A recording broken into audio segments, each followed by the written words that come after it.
Okay.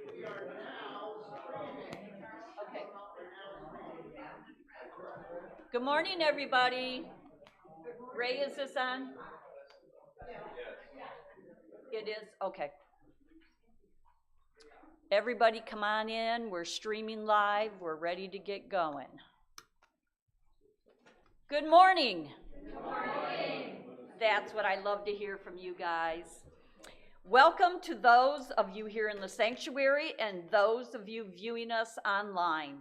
I'm especially happy to welcome you to this special service today, as our ministers and several members of the congregation will retell stories from the civil rights movement through words and images of Dr. Martin Luther King Jr. and other people on the front lines.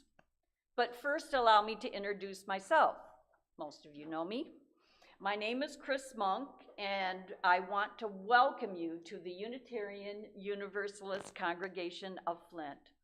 I'm a proud member of the Board of Trustees of this progressive religious community in which people are free to be themselves without fear. If you would like more information about our faith tradition or about this congregation, please feel free to talk to one of our ministers today, or you can look up their email contact information at uuflint.org. Okay, a couple of announcements. If you will see on the back of your order of service, there are announcements. But I am going to bring a couple to your attention. If you are a visitor today and are interested in receiving our weekly email newsletter, you may sign up on our website. You can scan the QR code on the back of the order of service or complete this card, which is in the seat back in front of you. On the back, it asks for your email address, and you can place it on the table in the back as you leave. I just want you to know that putting your name and email on here doesn't obligate you to anything. It just lets you know what's going on. And there is so much going on. I read the thing every week. Okay, today, immediately after the service, there will be a congregational meeting. We promise to be efficient and as brief as possible, so we can get to coffee hour.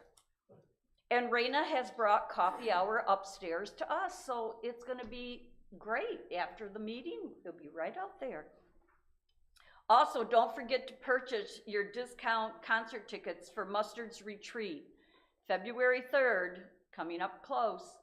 Advance tickets are $20 from Terry, and you can purchase them at our coffee hour or from the church office, and they'll be $25 at the door.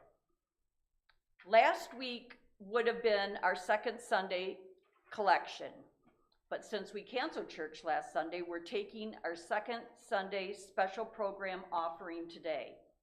Let me tell you about this month's recipient agency, the Unitarian Universalist Service Committee. The UU Service Committee is a nonprofit, non-sectarian organization advancing human rights together with an international community of grassroots partners and advocates.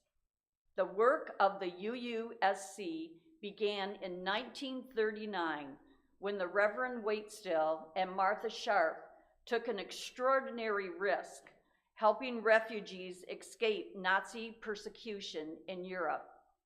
The Reverend Sharp served here as minister in the 1960s. The UUSC continues to advance human rights and social justice around the world, partnering with those who confront unjust power structures and mobilizing to challenge oppressive policies. Their work is grounded in the belief that all people have inherent power and dignity. We hope you will consider contributing to the UUSC, and you can do that at the donate page at our website at uuflint.org, where you will find a special area marked Give to this Sunday, this month's second Sunday offering. You can also contribute. There's a basket on the table at the back as you leave that says Second Sunday Offering. If you put in cash, that's fine. If you write a check, be sure in the memo line to put UUSC so we get the money to the right place. One thing, I wrote it all down this morning and everything I forgot to tell you. If you would like to join us by Zoom, if you're watching online, for the congregational meeting after church, use our every Sunday Zoom code, and you can find that on the home page of our website. Okay. Now, our chalice lighting.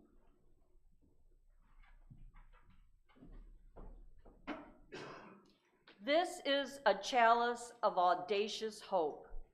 This chalice shines a light on our shared past, signaling our intention to listen deeply, reflect wisely, and move boldly toward our highest ideals. Thank you. Please join me in reciting our covenant, recognizing the richness of diversity, the beauty and wonder of shared worship, and the transforming power of love and service. We gather as a sacred, intentional community to freely seek knowledge and truth, to celebrate the fullness of life, and by our actions to increase goodness and justice.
Our opening words are those of Mahatma Gandhi.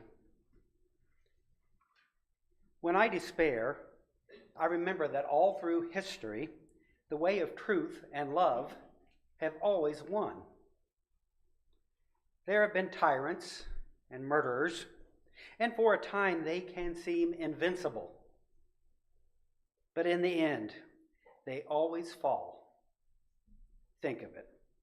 Always.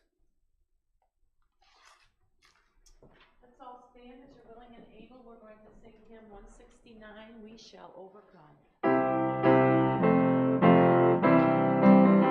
All four verses. We shall overcome. We shall overcome. We shall overcome someday. Oh, deep in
You're about to hear the abbreviated story of the Reverend Dr. Martin Luther King Jr., his dream, and the movement that changed this land.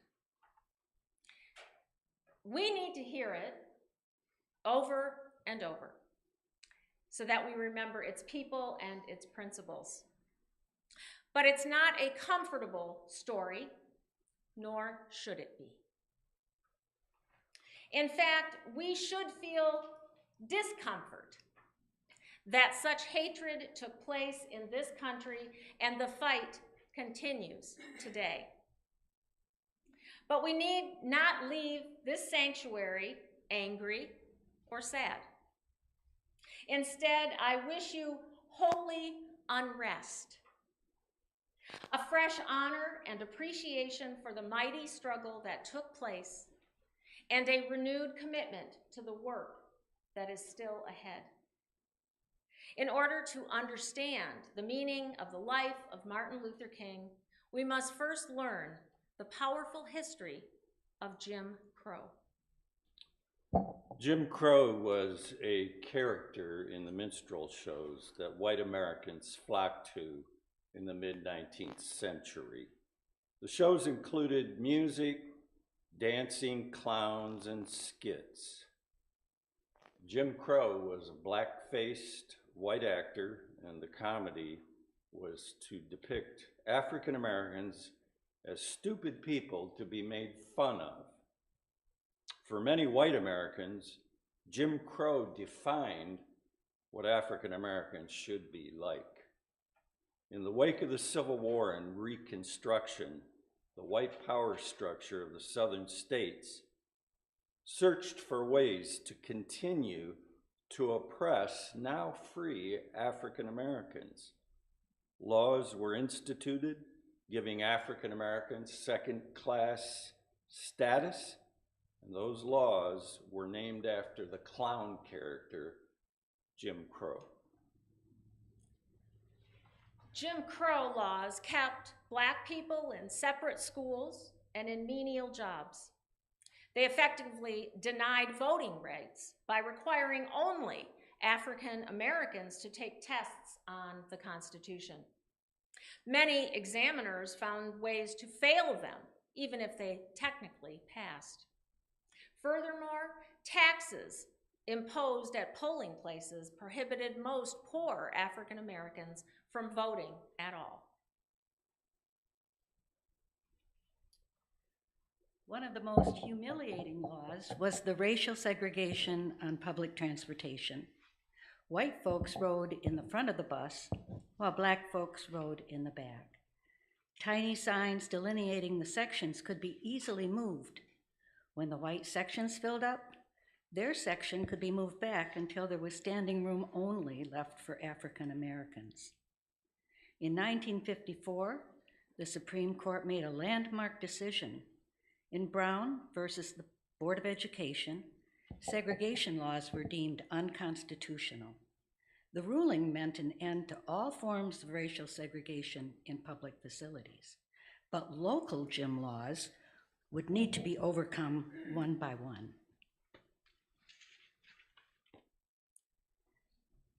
In 1957, Minnie Jean Brown Trickey became one of the Little Rock Nine, one of the 9 black students sent to desegregate Central High in Arkansas.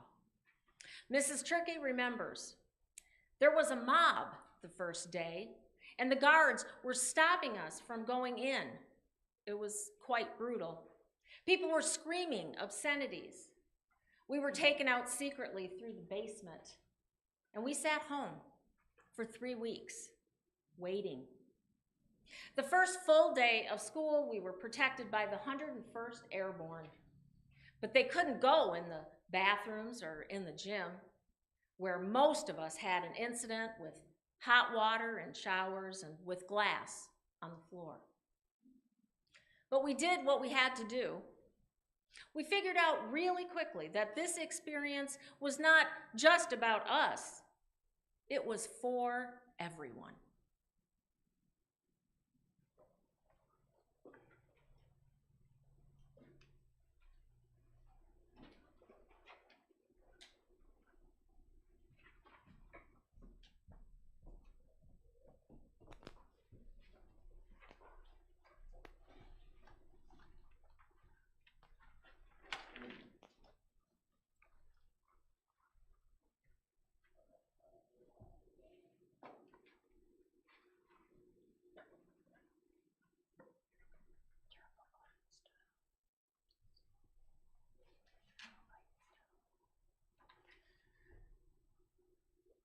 Nearly 3,500 African Americans were lynched in this country from 1882 to 1968.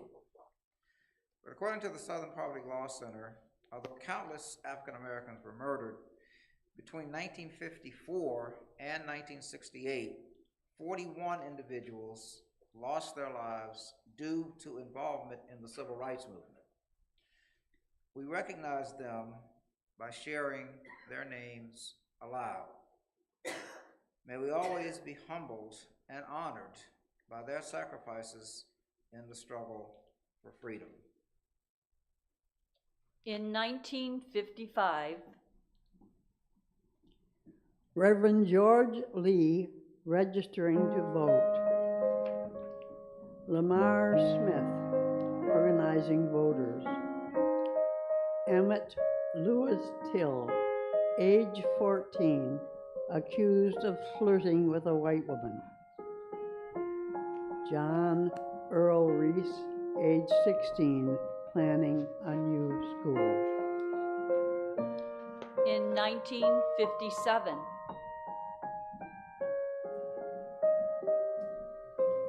William Edwards Jr., mistaken for another man accused of dating a white woman. in 1959, Mac Charles Parker, age 23, accused of raping a white woman. in 1961, Herbert Lee, registering voters. in 1962, Corporal Roman Duckworth Jr., mistaken for a freedom rider. Paul Gilliard White, French reporter covering integration at a university. in 1963, William Lewis Moore, white man, shot during his individual march against segregation. Medgar Evers, Mississippi NAACP director, killed by a sniper in his driveway. Ada Mae Collins, Denise McNair, Carol Robertson, and Cynthia Wesley, school-age girls killed by a church bomb. Virgil Lamar Warr, age 13, shot by white youth after rally celebrating church bomb.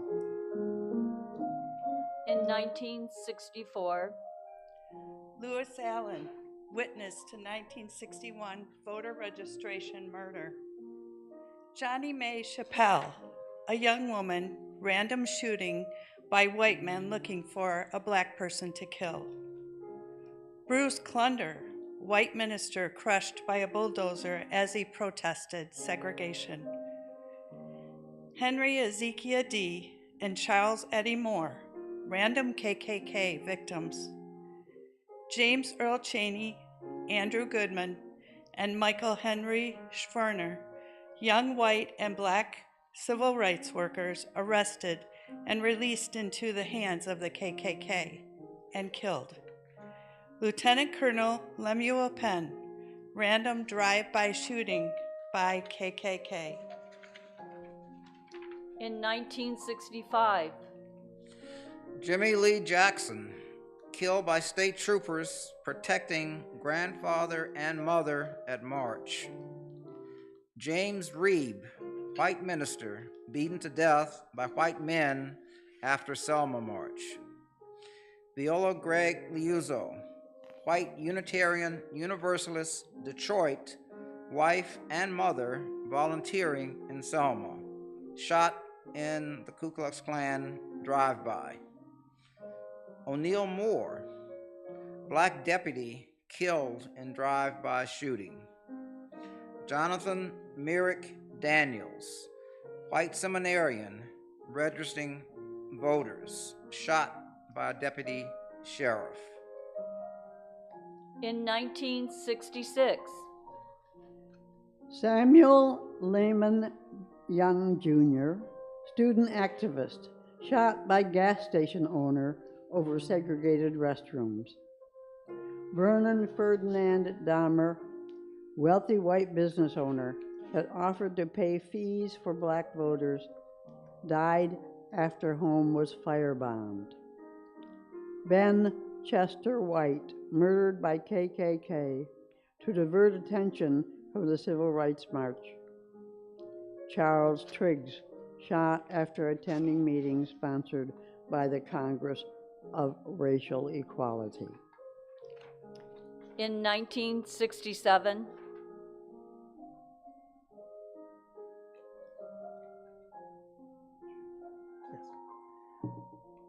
Wallace Jackson, treasurer of local NAACP chapter, killed by car bomb.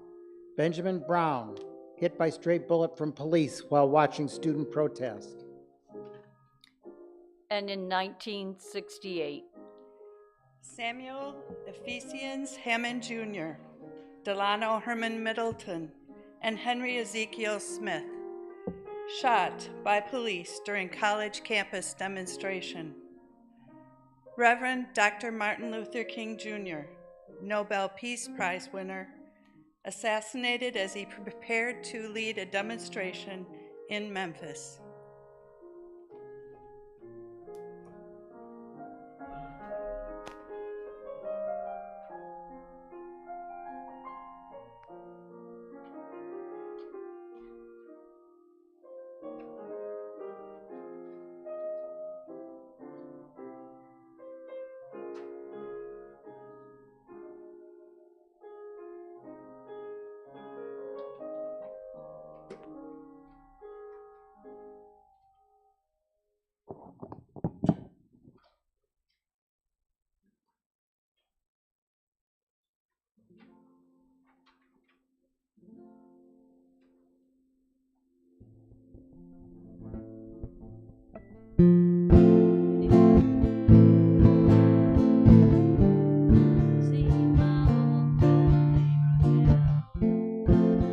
Can you tell me where he's gone?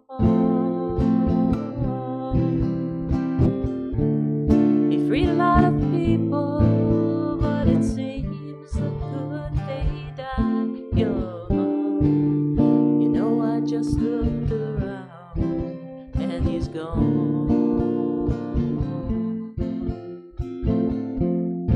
Anybody here seen my old friend John? Can you tell me where he's gone? He freed a lot of people, but it seems the good they die young. You know, I just looked around and he's gone.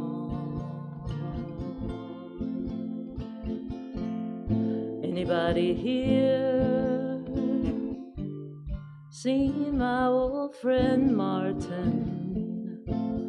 Can you tell me where he's gone? He freed a lot of people, but it seems the good they die young. I just looked around and he's gone. Didn't you love the things that they stood for? Didn't they try to find some good for you and me? And we'll be free someday soon. It's gonna be one day. Has anybody here seen my old friend Bobby? Can you tell me where he's gone?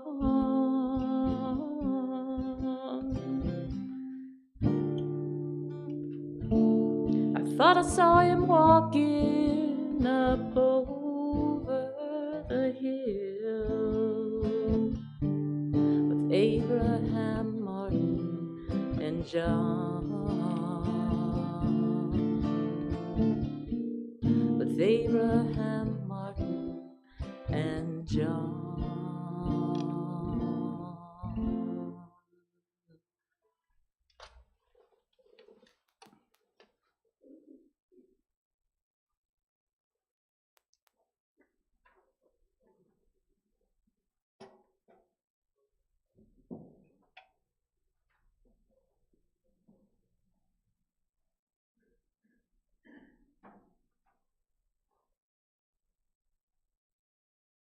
Some think it began with Rosa Parks, but not really. It began long before then, in 100 different places, in 100 different ways. It began in Africa. It began when the first slaves were brought to America. It began with the Civil War, the Proclamation, Reconstruction, and with all those broken promises. But for the public person we remember today, for Martin Luther King Jr. and the world that he changed, you could say it began with Rosa Parks. December 1st, 1955, Montgomery, Alabama. Bus number 2857. Rosa Parks, 42 years old, was sitting in the front row of the black section of the bus. The bus driver told this little slip of a woman to get up so a white man could sit down. And Rosa Parks said, "No, no, I will not." While the driver called the police, Mrs. Parks waited. Then she was arrested. She wasn't the first to refuse to move. Irene Morgan and Sarah Keyes had done it before. The U.S. Supreme Court had already said she had the right to stay seated. But this time, somebody noticed. In fact, everybody noticed. That is how the Birmingham bus boycott began, and how Martin Luther King found her. There is no denying it. Rosa Parks was making a point, and she knew it. She was secretary of the Montgomery chapter of the NAACP. She was tired of giving in, and she wasn't going to do it anymore. And she suffered for it. She lost her job as a seamstress in a local department store. But she started a movement. E.D. Nixon, president of the local NAACP, wanted Parks' arrest to be a test case to challenge the city's segregationist laws. They had been waiting for a case like this, an act of injustice to galvanize the Black community and drive them into action. After Rosa Parks was arrested, Mr. Nixon organized a meeting of local ministers at the home of a young minister, Martin Luther King. King was elected to lead a boycott, mainly because he was new in town and unknown, and the city fathers of Montgomery hadn't had a chance to intimidate him yet. Reverend King had to be pushed to do it, but he finally did. Then everything began to change. The night of Miss Parks' arrest, Joanne Robinson, head of the Women's Political Council, printed and circulated a flyer throughout Montgomery's Black community. The flyer said, "Another woman has been arrested and thrown in jail because she refused to get up and out of her seat on the bus for a white person to sit down. This has to be stopped. The next time it may be you, or your daughter, or your mother. This case will come up on Monday. We are therefore asking every Negro to stay off the buses Monday in protest. Don't ride the buses on Monday. You can afford to stay out of school for one day. You can also afford to stay out of town for one day. If you work, take a cab or walk. But please, children and grown-ups, don't ride the bus on Monday." That Monday, almost no Black people rode buses in Montgomery. They stayed home or organized carpools. Some white housewives even picked up their domestic workers, although it's unclear whether they were sympathetic to the cause or just wanted their servants at work. Dr. King said, "A miracle has taken place." Then, city officials pressured insurance companies to stop insuring carpools. Boycott leaders found foreign insurance companies and Black taxi drivers dropped their rates to 10 cents per ride, same as a bus. In turn, Montgomery made it illegal for a taxi ride to be less than 45 cents. People just bicycled, walked, rode mules, and even used horse-drawn buggies. Financial help came from black churches across the country, and shoe collections were popular to replace worn-out footwear. The White Citizens Council fought back. The houses of Martin Luther King and Ralph Abernathy and 4 black Baptist churches were firebombed. Boycotters were attacked and beaten all over town. Protesters were arrested for hindering a bus. Dr. King spent 2 weeks in prison, and that began his journey as a national celebrity. Much later, Dr. King said, "I was proud of my crime. It was a crime of joining my people in a nonviolent protest against injustice." The 11-month Montgomery bus boycott ended with the U.S. Supreme Court ruling that bus segregation is unconstitutional. Dr. King saw it was about much more than that. It wasn't just a black woman in Montgomery getting pushed around. It wasn't just about one law in one city.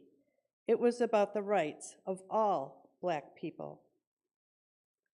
Dr. King said, "In all of our actions, we must stick together. Unity is the great need of this hour. And if we are united, we can get many of the things done that we not only desire, but which we justly deserve." By the way, Rosa Parks came out okay. She was awarded the Congressional Gold Medal in 1999, and there's a statue of her in the National Statuary Mall. And when she died in 2005, she laid in honor in the Capitol Rotunda in Washington, D.C., only the 3rd private citizen to have done so.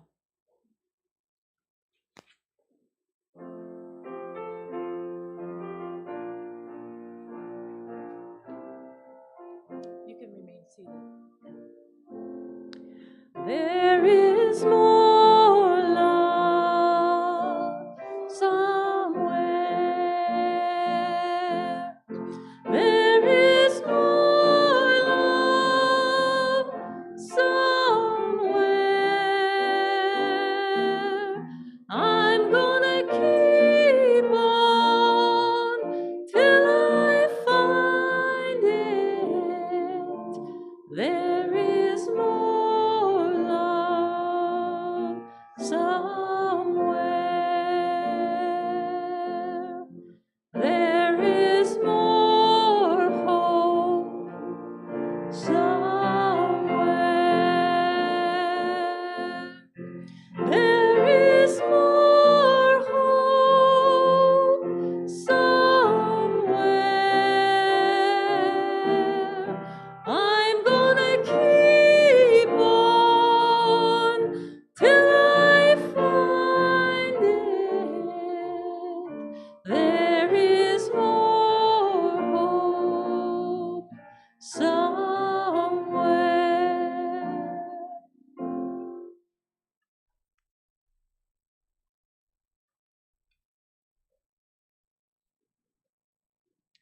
By 1963, the civil rights movement had grown into a national movement. There had been sit-ins at lunch counters, voter registration drives, freedom rides on interstate buses, and many school districts had accepted school desegregation. But there was fierce resistance in a number of states, including Alabama.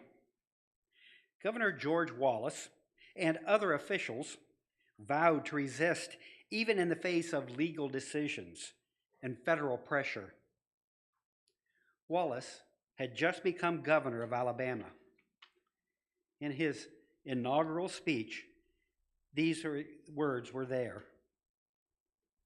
"In the name of the greatest people that have ever trod this earth, I draw the line in the dust and toss the gauntlet before the feet of tyranny. And I say segregation now, segregation tomorrow, segregation forever." Wallace would be proven wrong, but it took several years of determination. Dr. King's and the Southern Christian Leadership Conference's, SCLC, nonviolent approach to social change was truly taking hold. The leadership decided it was time to attack at the center of the segregationist resistance, Birmingham. The late Congressman John Lewis said, "Our goal in Birmingham was larger than ending segregation in one southern city. It was our hope that our efforts in Birmingham would dramatize the fight and determination of African American citizens in all the southern states, and that we would force the Kennedy administration to draft and push through Congress a comprehensive Civil Rights Act outlawing segregation and racial discrimination in public accommodations, employment, and education." Bull Connor, Birmingham's Commissioner of Public Safety, resisted the SCLC's anti-campaign that began in early April.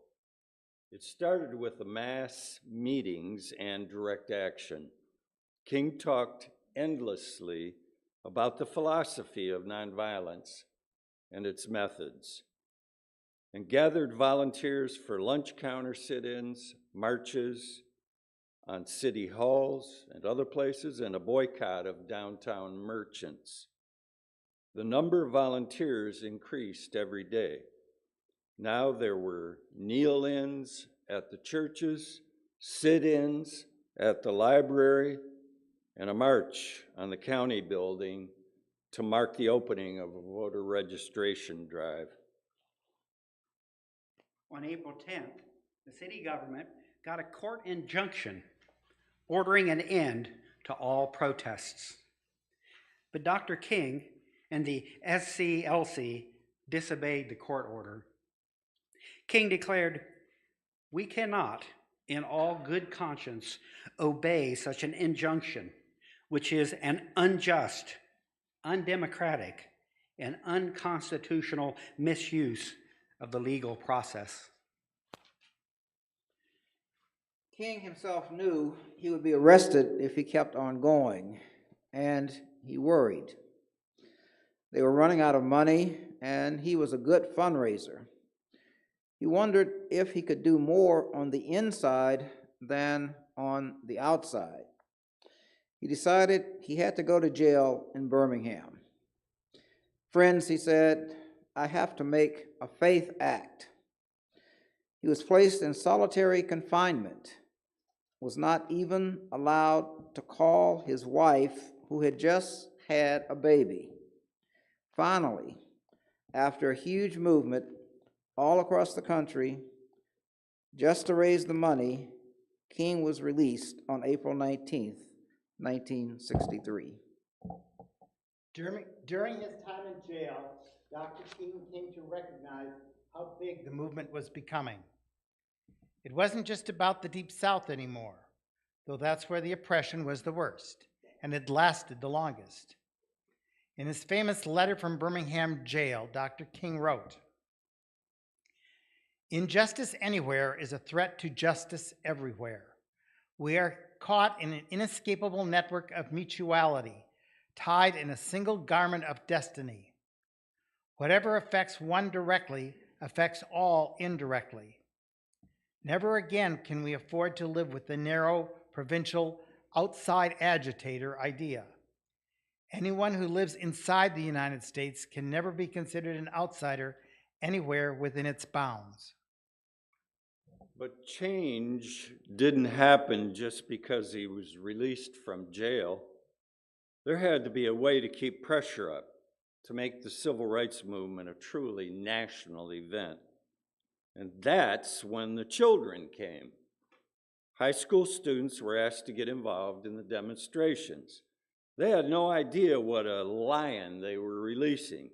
Barely 2 weeks after Dr. King's release, more than 1,000 black children came together to protest in Birmingham, Alabama. 900 of them were arrested. The next day, nearly 2,500 more took their place. Bull Connor had kept his people under control until then. Now he ordered firefighters to turn their hoses on the protesters, he told police officers to let their dogs loose on everyone, including the children. In pictures that were broadcast and printed all over the country, nonviolent protesters were seen being beaten by angry police officers. Children were driven to the ground. John Lewis said, "We didn't fully comprehend at first what was happening. We were witnessing police violence and brutality, Birmingham style." Unfortunately for Bull Connor, so was the rest of the world.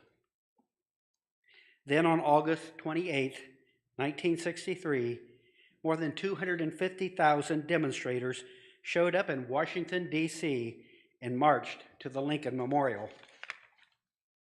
Dr. King gave the speech that everyone remembers, a speech that became everyone's dream. But the unthinkable happened on a September Sunday morning in 1963. 4 little girls were killed when a bomb went off at the 16th Street Baptist Church in Birmingham.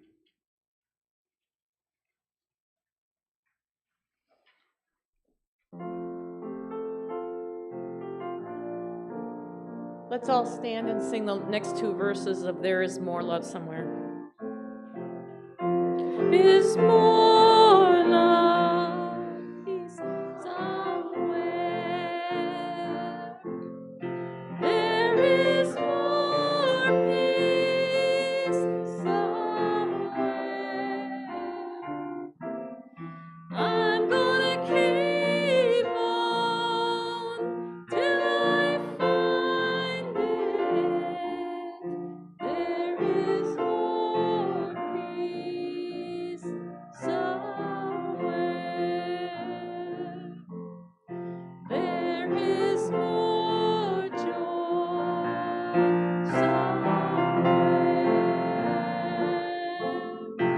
There is more joy somewhere. I'm gonna keep on till I find it. There is more joy somewhere. Please be seated.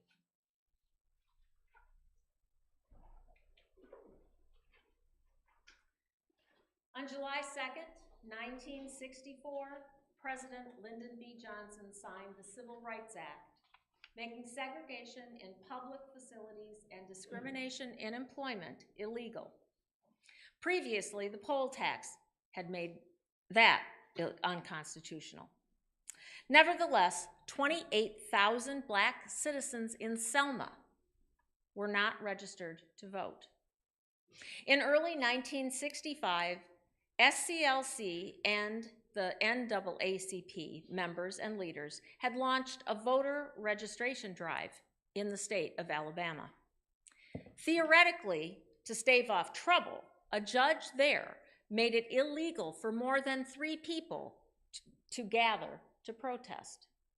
In February, Jimmy Lee Jackson was beaten and fatally shot by a state trooper while marching for voting rights. Following Jackson's death on March 7, 1965, John Lewis, then chairman of the Student Nonviolent Coordinating Committee, and Hosea Williams of the SCLC led some 600 people walking 2 by 2 on a silent walk from Selma to Montgomery. They were stopped on the Edmund Pettus Bridge by over 150 members of law enforcement and ordered to disperse in 2 minutes. But after just 1 minute, police troops attacked the demonstrators. 58 people were severely injured, including Mr. Lewis, whose skull was fractured, but before he was taken away to the hospital, he was able to get on television and plead with the president to protect the marchers. Dr. King responded to the plea. In response to Bloody Sunday, Dr. King and over 1,000 clergy arrived to march in Selma just 2 days later. James Reed, a Unitarian Universalist minister working to house the inner city poor in Boston, saw coverage of Bloody Sunday on television, despite the misgivings of his wife and children.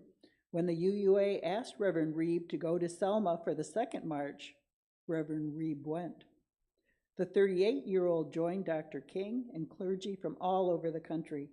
On March 9, 1965, due to a flight delay, UU minister Clark Olson missed the march, but ran into Reverend Reeb and another UU minister, Orloff Miller, around dinner time that day. They decided to catch a meal before returning to hear Dr. King speak at a local church later that evening. After dinner, the three men inadvertently walked through a poor white neighborhood. Olson described the scene. We were on a sidewalk. Jim was closest to the curb. I was furthest from the street. I could have been on the outside. Any of us could have. Three white men ran at us with a club or a baseball bat, maybe. Jim was hit directly on the skull with full force and immediately went down to the ground. We got hit too. And I remember thinking we were all going to be killed and left there. The attackers took off, and then locals called an ambulance. Clark says that the Selma hospital was unable to handle the severity of the injuries, so then they sent them on to the Birmingham hospital. But on the way, a flat tire and a malfunctioning radio left them limping back to Selma again. Meanwhile, a car full of white men followed them. As they waited in the hospital parking lot for another ambulance, the men from the car jumped out, started yelling and pounding on the doors and windows and shaking the vehicle violently. The three ministers eventually made it to Birmingham, but Reeb died from his injuries 2 days later. 4 days later, President Johnson introduced the Voting Rights Bill to Congress and said, "Their cause must be our cause too, because it's not just Negroes, but really it is all of us who must overcome the crippling legacy of bigotry and injustice, and we shall overcome." It was made law 5 months after Reeb's death. Olson and Miller recovered and testified against the three men who killed him, but all three were found innocent. Olson recalls, "The murder of a young black man, Jimmy Lee Jackson, protecting his grandfather had provoked little attention, but the murder of a white clergyman had moved the president and Congress to action. Surely that was a stark lesson about the problem of race in America. In the campaign to remedy gross racial injustices, apparently something had to be the final straw politically, and Jim Reeb was that symbol. The Voting Rights Act is probably the most powerful legislation that long-term will move this country to justice for all." Dr. King did not ask to be a leader of the civil rights movement. The Montgomery NAACP was looking for a spokesperson. They asked him to speak on their behalf. When the bus boycott made the national news, Dr. King became a national figure. Since he had read about Gandhi's nonviolent resistance in college, he chose to employ those principles in leading a mass movement. Soon, he became a world figure and was awarded the Nobel Peace Prize. His goal became to go beyond civil rights and seek equal legal rights. He began to see the unequal distribution of wealth in our country between whites and all other people. He saw the struggles in other countries as part of the same struggle that he was engaged in. He made plans to join civil rights movements with the labor movement in what he described as a poor people's movement. Reverend Dr. Martin Luther King Jr. was assassinated in Memphis, Tennessee on April 4th, 1968, while he was there to speak in support of striking sanitation workers. As we remember the man, the dream, and the movement, let us give thanks. May we also remember that the work continues for as long as all people are not treated with an equal measure of respect and dignity.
To whom much is given, even more is asked. We have been given the bounty of this beautiful day, minds with which to wonder and reason, and voices to speak and sing and to shout against injustice. We have hands to work and build the better world we would have for ourselves and our children. We are asked to use them all in the service of love and justice. Blessed by the abundance of our lives, we are called to give abundantly of ourselves to it. Please consider making a gift to UUCF by placing your offering in the basket at the back of the sanctuary as you leave, making a donation online at uuflint.org, or sending a check to this church office. All gifts of treasure, time, and talent are gratefully accepted. Thank you.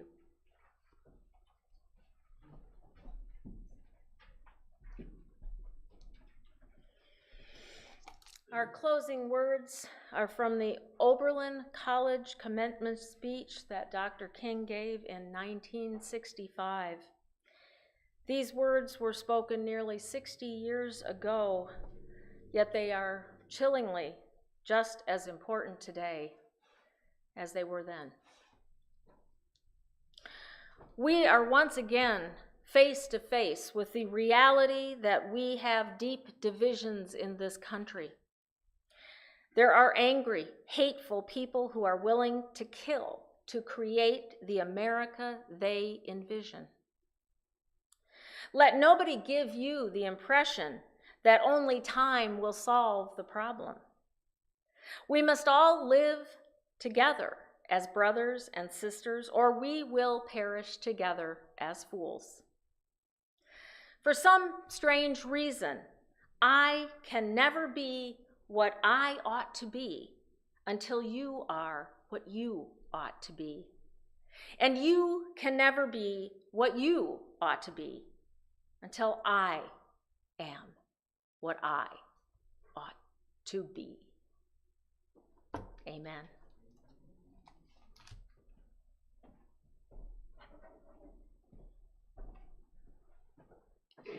And let us extinguish our chalice.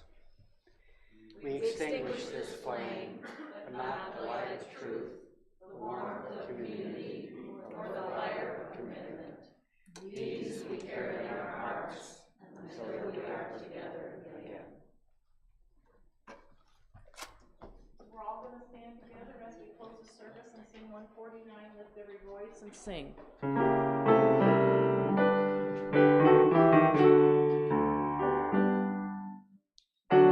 Lift every voice and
Thank you so much. Please be seated.